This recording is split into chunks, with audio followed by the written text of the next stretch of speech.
All right. The results are in. I have it here on this device.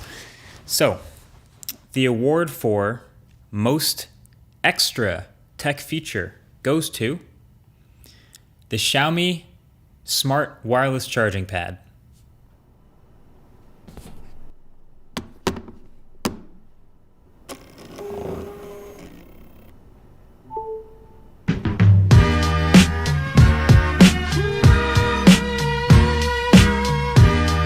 What's up? MKBHD here. Welcome back to Dope Tech, brought to you, of course, by the Dope Tech t-shirt. This one's a healthy mix of great stuff and weird stuff, mostly thanks to this guy.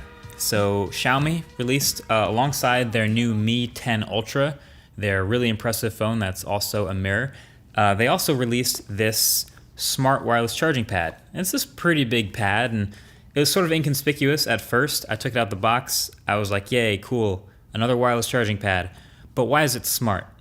So then I plugged it in, and I started using it, and I got it. So this charging pad has one gimmick, and one gimmick only. It's a 20-watt wireless charger, and the number one thing it does is move that coil inside to find the device you put down somewhere on the charger and line up the charging coil automatically for you. So it's this huge pad on purpose, and you can put your device down anywhere, and then you can hear the motors move the coil inside to line it up. So yeah, not gonna lie, I thought that was pretty cool. When I first saw it, it's impressive that it does find the coils and line up every time, no matter where you put it down. It sort of takes away the pain of trying to line up your wireless charger perfectly every time. You just kind of slap it down anywhere and you're good. But on the other hand, that's it. That's all it does. That's the whole thing. I mean, weirdly, I posted this on Twitter, and some people said that there was multiple device support, and I think that's kind of stretching the definition a little bit, because when I'm using it, I put one device down, and it moves over the charging coil, just like it should. Perfect, charges that. Then I put a second device down, and as long as the first one's charging, nothing happens. Really, the only thing that you could say is multiple device charging support is when it finishes charging the first one, it moves then over to the second device and starts charging that, which is cool. So a regular charging pad doesn't do that. So you can leave several things, I guess, in theory, on this pad overnight, and it'll eventually get all of them charged for you, but it's not charging more than one thing at once. Either way though, not gonna lie, I kind of love this thing. It's 20 watts is good enough for me. It's not super fast charging, but that's a high enough rate, and I just kind of leave this thing on my desk now, and I just slap my phone down whenever I just need a couple extra % battery, and eventually it'll have me covered. That's pretty dope. All right, so next up is this little box right here. This guy is called the Hachi Infinite M1. So Hachi reached out and they wanted to sponsor a spot in a Dope Tech episode, and they sent over this box, and it's a projector, and I'm really glad they did. Now, projectors usually pretty boring, right?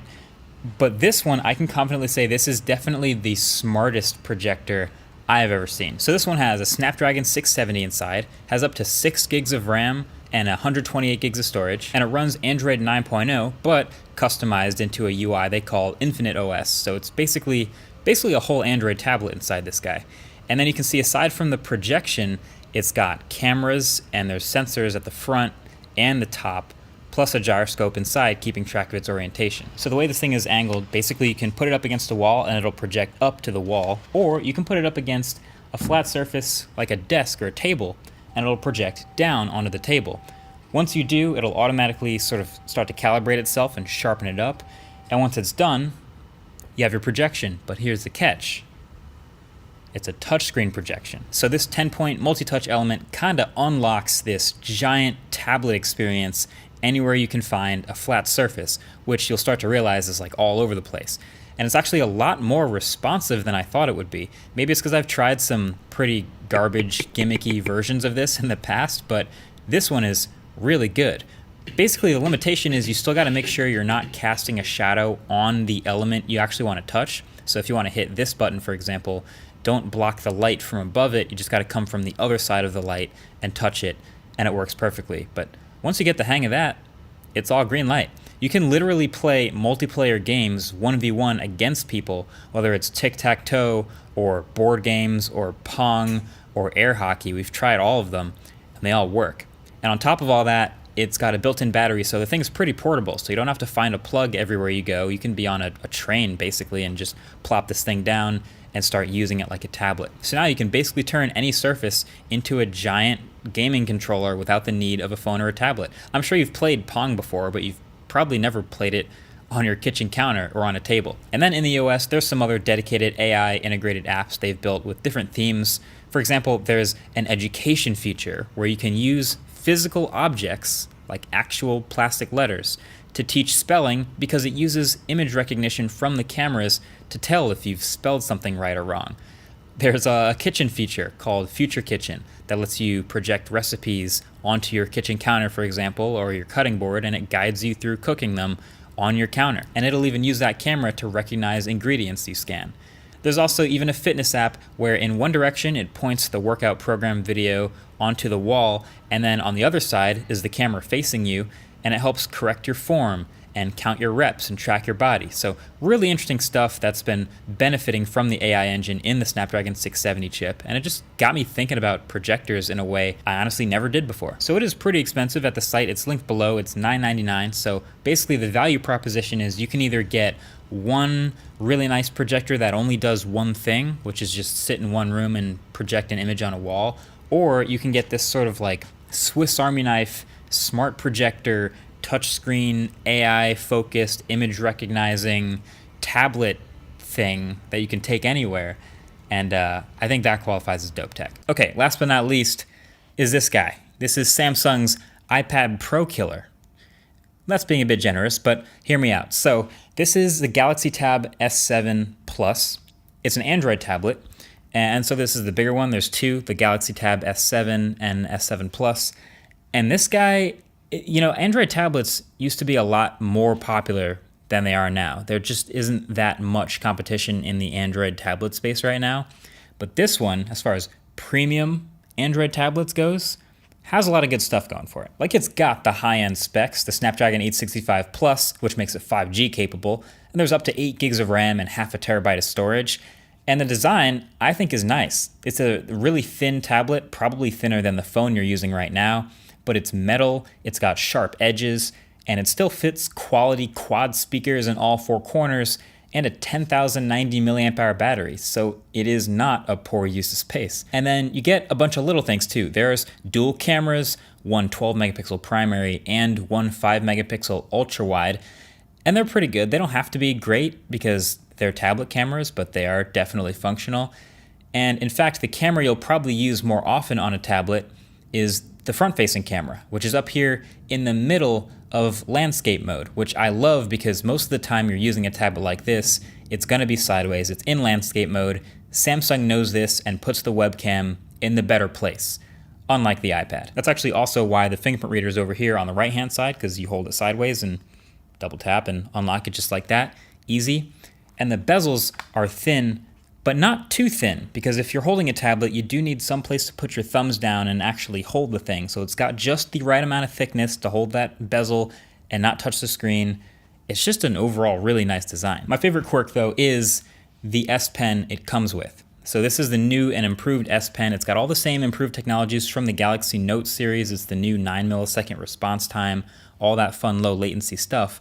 But I say quirk because it's kind of like they saw what the iPad Pro did with the Apple Pencil and said, oh, we like that. Do you mind if we copy that, but sort of make it look like we changed it up a little bit? And so that's how we ended up with this. They copied Apple's homework, but changed it up just a little bit. So the S Pen only attaches and charges this certain way. So it's got to have the tip facing the cameras and in just the right spot. And the magnets are nice, but they just aren't quite as strong, so I can't do it blind as easily as the iPad. Maybe if I used it for longer, I'd get a better hang of it, but it just feels like it should be a little bit stronger. And when you lay it down without the case, now that it's on the back, it kind of props it up a bit because of the pen. Like, is that what they wanted? I don't know. The case for it really is one of the best accessories you should get for this tablet, but the reason the Tab S7 Plus makes dope tech is because of this screen. This is the best screen on any tablet, including the iPad. It's a 12-inch, 16 by 10 120 hertz Super AMOLED display. It gets super bright, the colors are excellent, and everything on this screen, whether it's videos or photos or games, whatever it is, it just looks super sharp and vibrant. I mean, this is seriously a great screen, which I guess we'd expect nothing less from a high-end Samsung product. Oh, and yes, this also does use the full Quad HD resolution and 120 hertz at the same time. I mean, it is a tablet, but it's still nice to see. This screen, like if you want a media machine, if you watch a lot of YouTube, Netflix, whatever you do, like this is the screen you want to do it on. And it's lightweight enough that you can carry it around, watch it on a plane.